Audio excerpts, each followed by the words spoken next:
সরার কোথায়? এই যে তো বার করছি। তিন বন্ধু মিলে আমরা এখন আছি বাংলাদেশ অষ্টম চায়না বাংলা ফ্রেন্ডশিপ সেতু।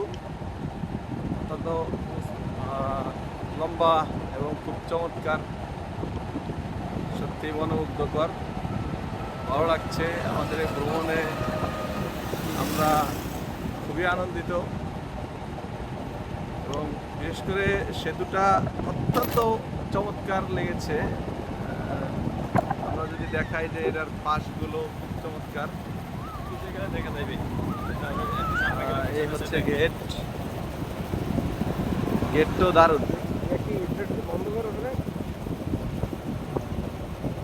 সামনে থেকে যাবে, সামনে থেকে ঘুরাইবে ক্লিয়ার হয়ে যাবে। দারুণ ছিল এবং আমরা দেখছেন আমরা গেটটা পাড়ি দিয়ে এসেছি। এই হচ্ছে গেট।